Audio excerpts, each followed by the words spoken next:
ध्रुव phone के vibration की आवाज से चौंक कर उठा। ये क्या, मैं अपने बिस्तर पर कैसे आया? खुद को बिस्तर पर देखकर ध्रुव हैरान रह गया। उसने अपने हाथों को रगड़ कर देखा और फिर इधर उधर देखा। बीप की आवाज अचानक बंद हो गई। ध्रुव ने काले फोन को उठाकर देखा, पर उसमें कुछ नहीं था। ध्रुव शॉक्ड था। मैं अपने बेडरूम में कैसे पहुंचा? तो क्या वो एक सपना था? ये सोचते ही ध्रुव ने अपना फोन उठाया और जैसे ही उसकी नजर स्क्रीन पर पड़ी, वो दंग रह गया। भाई, क्या तुम जिंदा हो? क्या तुमने हत्यारे को पकड़ लिया? कुछ दिखाई क्यों नहीं दे रहा? Are you okay? ऐसे न जाने कितने मैसेज स्क्रीन पर ब्लिंक हो रहे थे। अभी भी लाइव टेलीकास्ट चल रहा है। इसका मतलब है कि मैं सच में उस जगह गया था।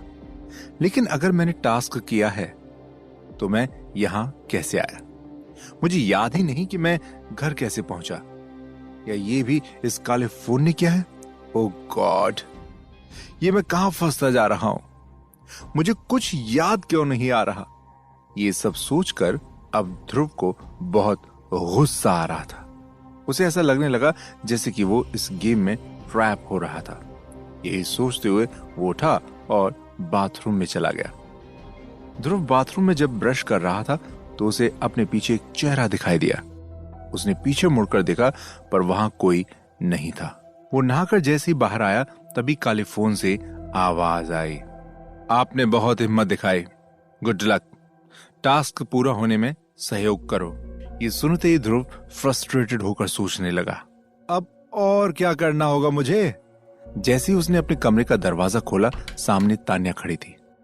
ध्रुव एकदम डर गया। जब से उसे भूतनी का लव लेटर मिला था, उसके दिल में एक खौफ सा बैठ गया था, इसलिए वो अक्सर चौंक जाया करता था। तान्या भी थोड़ी घबराई हुई लग रही थी।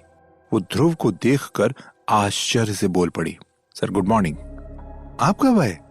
ध्रुव थोड़ा हेजिटेट हुआ पर बोला, हाँ देर रात पहुंच गया था, तुम ब्रेकफास्ट लेकर आई हो? ये सुनते ही तान्या घबराते हुए बोली, सर मैं ब्रेकफास्ट तो लाई थी, पर मुझे कंफर्म नहीं था कि आप आ चुके होंगे, तो मैं इसलिए ऊपर आ गई कि नीचे पुलिस वाले आए हैं। मैंने सोचा एक बार फिर देख लेती हूँ कि आप आए हैं या नहीं। ये सुनते ही ध्रुव हैरत से पूछा, पुलिस वाले? पर क्यों? मुझे नहीं पता सर, पर वो आपसे मिलने के लिए कह रहे हैं। तान्या ने जैसे ही ये कहा, ध्रुव बोला, ठीक है चलो मैं आता हूं। ध्रुव ने सोचा शायद मेरे मम्मी पापा के बारे में उन्हें कोई बात करनी होगी।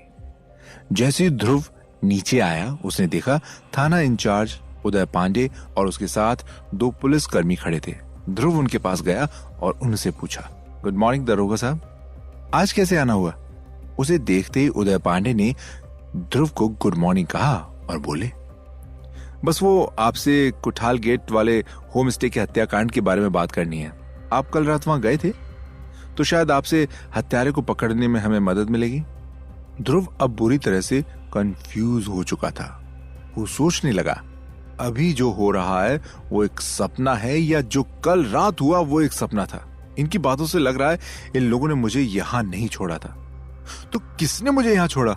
ये सोचते हुए उसने इंस्पेक्टर की तरफ देखा और बोला, हाँ मैं वहां एक रात रुकने के लिए गया था और मैंने जो भी वहां देखा वो वाकई में रोंगटे खड़े कर देने वाला था।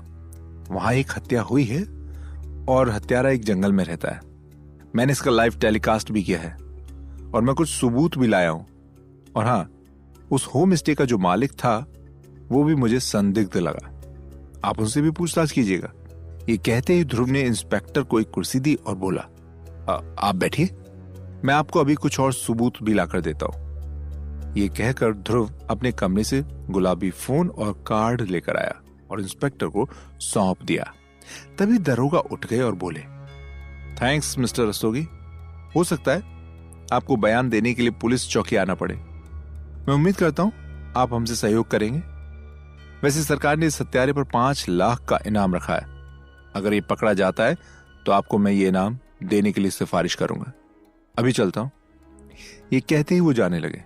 तभी ध्रुव ने कुछ सोचकर उनसे कहा, इंस्पेक्टर साहब, क्या मेरे मम्मी पापा के बारे में कोई जानकारी मिली? ये सुनते ही उदय पांडे निराश चेहरे के साथ बोला, इसके बारे में मैं आपको पहले भी बता चुका हूं। हमने बहुत कोशिश की है पर उनका कुछ भी सुराग नहीं मिल पा रहा। ये सुनते ही ध्रुव के चेहरे पर मायूसी छा गई और उसने मन ही मन सोचा, मुझे लगता है इस केस की तरह मुझे खुद ही अपने मम्मी पापा के केस को भी सुलझाना पड़ेगा।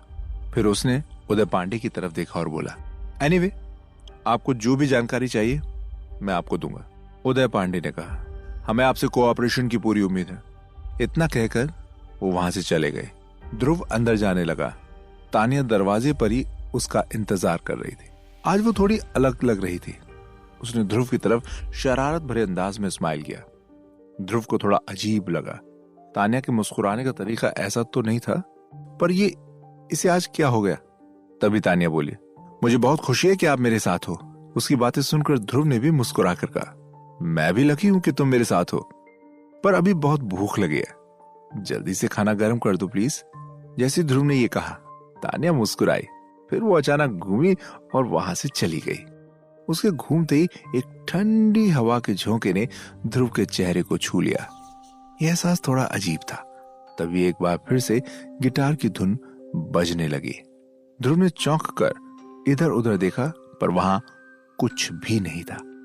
ध्रुव ने तानिया की तरफ देखा, पर ऐसा लग रहा था जैसे उसे कुछ सुनाई नहीं दे रहा था। वो अंदर चली गई। ध्रुव ने अपने इस ख्याल को दरकिनार किया और लॉन का गेट बंद करने के लिए बाहर गया। लॉन में ध्रुव की नजर उसके स्कूटी पर पड़ी और उसने घबराते हुए सोचा, मेरी स्कूटी यहां कैसे गई? मैंने तो इसे कल रात एक पेड़ के नीचे पार्क किया था। मुझे कुछ भी याद क्यों नहीं आ रहा। मैं यहां कैसे आया और मेरी स्कूटी यहां कौन लेकर आया भाई? इससे पहले कि ध्रुव कुछ और सोच पाता, उसे पीछे से तानिया की आवाज सुनाई पड़ी। सर, मैं कब से आपका वेट कर रही हूँ। आप ब्रेकफास्ट करने के लिए क्यों नहीं आ रहे? अब तो वो लोग भी चले गए। ये सुनते ही ध्रुव ने पीछे मुड़कर थोड़ी तेज आवाज में कहा, मैंने तुमसे कहा तो खाना लगा दो। उसकी बात सुनते ही तानिया हैरानी से बोली, ऐसा आपने कब कहा?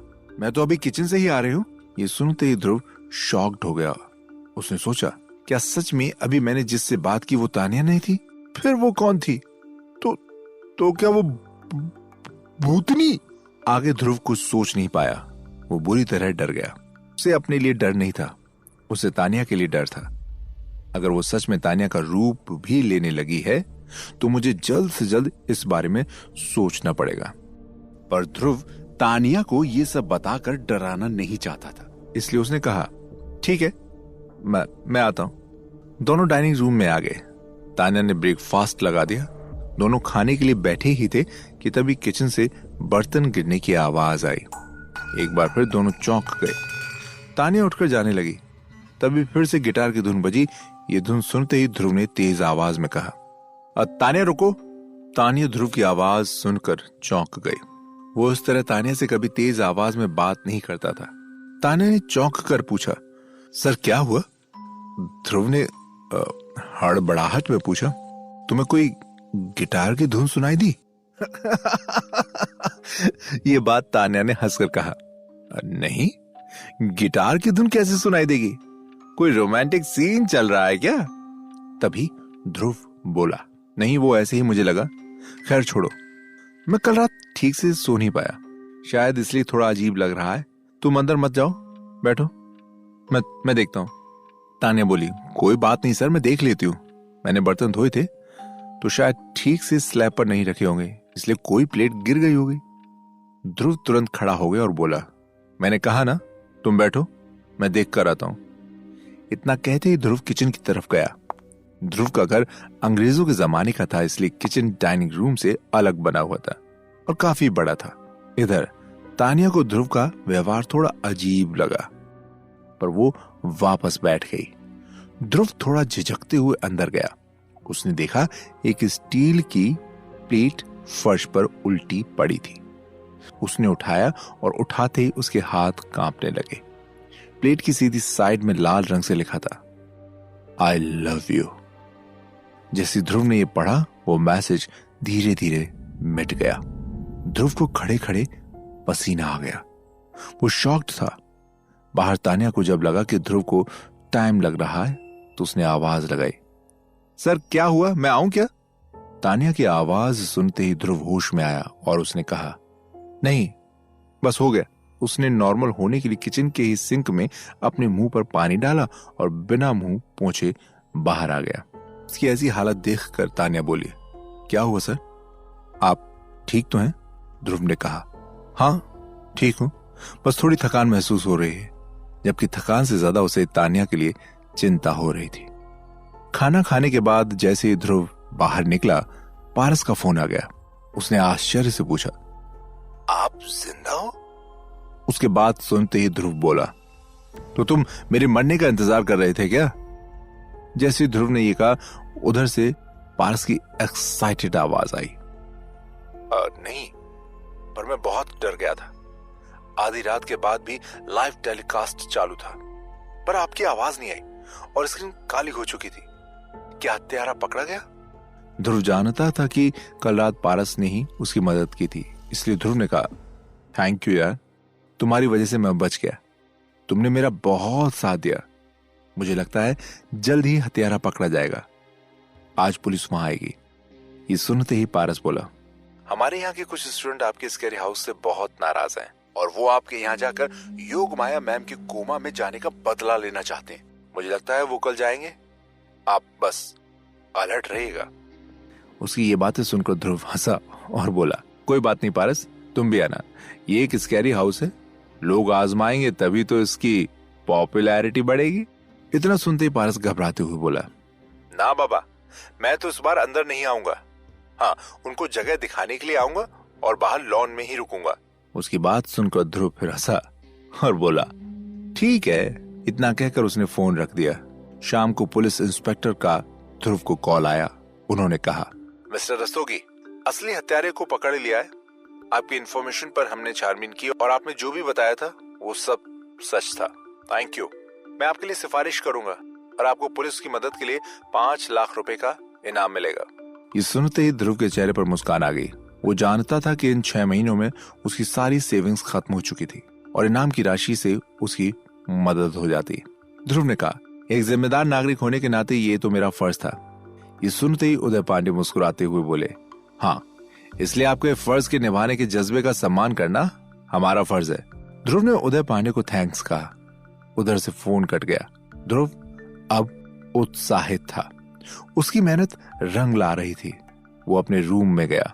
जैसे ही वो कमरे में दाखिल हुआ, काला फोन फिर ऑन हो गया और आवाज आई, कांग्रेट्स, टास्क कंप्लीट, आपको इसके लिए इनाम दिया जा चुका है। ये सुनकर ध्रुव उत्साहित था। वो सोचने लगा, इस बार क्या गिफ्ट मिल सकता है। ये सोचते ही वो कमरे से बाहर निकला। काला फोन ध्रुव के हाथ में ही था। जैसे ही उसने अपने कमरे की दहलीज लांघी, उसने देखा एक छाया उसे छूती हुई गुजरी। ध्रुव ने अपनी मुट्ठियां भींच ली। इस बार ध्रुव ने उस छाया के बारे में नहीं सोचा और नीचे जाने लगा। जैसे ही वो दूसरी मंजिल पर पहुंचा, उसे वो मंजिल थोड़ी बदली सी नजर आई। ये देखकर ध्रुव को थोड़ा आश्चर्य हुआ और उसने दूसरी मंजिल के मेन दरवाजे से अंदर झांका। अंदर सब कुछ बदल चुका था। वो अंदर गया। अंदर का नजारा ही अलग था। उसे लगा वो बिल्कुल कल वाले होम स्टे जैसा लग रहा था। ध्रुव ने सब कमरों में जाकर देखा और उसके मुंह से निकला, इसका मतलब इनाम में मुझे होम स्टे के हत्यारे वाला थीम मिला है, तो कल मेहुल की टीम इस हत्यारे से टकराएगी। कहीं सचमुच का भूत ना आ जाए। ये सोचकर ध्रुव के चेहरे पर अजीब से भाव आ गए।